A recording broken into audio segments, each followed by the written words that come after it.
নমস্কাৰ। আমি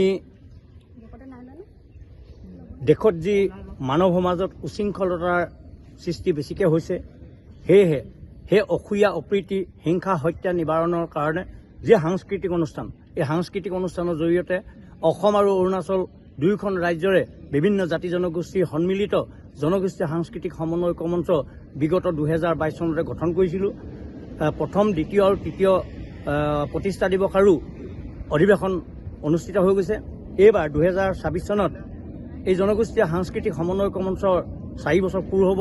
সেয়েহে আমি মহান প্ৰয়াস কৰিলোঁ যে 4 বছৰ চতুৰ্থ বৰ্ষ অধিৱেশনখনি 1 নং হৰদিয়াক যুৱ সংঘৰ সৌজন্যত থকা মুকলি মঞ্চ আৰু 1 নং হৰদিয়াকৰ সকলো ৰাইজ আৰু কাষৰীয়া ৰাইজ সকলোৰে সহায় সহযোগ বিচাৰি অসম আৰু অৰুণাচল প্ৰদেশৰ দুয়োখন ৰাজ্যৰে বিভিন্ন জাতি জনগোষ্ঠীৰ উপস্থিতিত আমি দুদিনীয়াকৈ জনগোষ্ঠীয় সাংস্কৃতিক সমন্বয় মঞ্চখন অনুষ্ঠিত কৰিবৰ কাৰণে আগবাঢ়িছোঁ।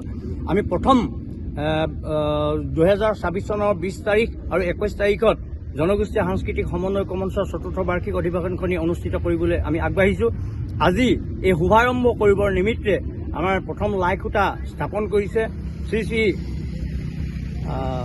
কপাহতলী সত্ৰৰ সত্ৰাধিকাৰ শ্ৰী শ্ৰী ৰুদ্ৰেশ্বৰ মহন্ত প্ৰভুশ্বৰ আৰু তেখেতৰ লগত এই 1 নং হৰদিয়া গাঁৱৰ গায়ন বায়ন দলসমূহে গায়ন বায়ন প্ৰদৰ্শন কৰাৰ লগতে বিভিন্ন জাতি জনগোষ্ঠীৰ লোকসকলে উপস্থিত থাকে আৰু জনগোষ্ঠীয় সাংস্কৃতিক সমন্বয় মঞ্চৰ সকলো বিষয়ববীয়াৰ লগতে জনগোষ্ঠীয় সাংস্কৃতিক সমন্বয় মঞ্চৰ অধিৱেশনৰ উদযাপন সমিতিৰ সকলো বিষয়ববীয়াই আজি আমাক সহযোগ কৰে আৰু সকলো ৰাইজে এই অনুষ্ঠানত উপস্থিত থাকে।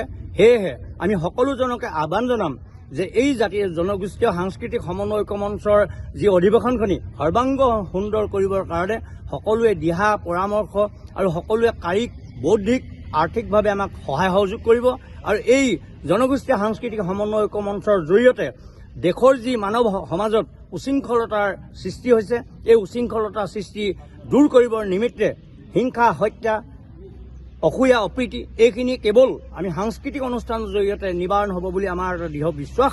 সেয়েহে ৰজা প্ৰজা গুৰু ঘৰ সকলো জাতি জনগোষ্ঠী সকলোৱে একাত্মা হৈ অসূয়া অপ্ৰীতিখিনি নিবাৰণ কৰিবৰ কাৰণে এই অধিৱেশনখনলৈ আমি দলে বলে যোগদান কৰিবৰ কাৰণে আমি আহ্বান জনাইছোঁ। আৰম্ভৰ পৰা শেষলৈকে যাতে সকলোৱে উপস্থিত থাকি এই অধিৱেশনখনি সৰ্বাংগ সুন্দৰ কৰাৰ লগতে দেশৰ যাতে অসম আৰু অৰুণাচল প্ৰদেশৰ বন্ধুত্ব এনাজৰী গাঁঠি কালক্ৰমত আমি গোটেই 7খন ৰাজ্য আমি একাত্মা কৰিবলৈ আপ্ৰাণ চেষ্টা থাকিব।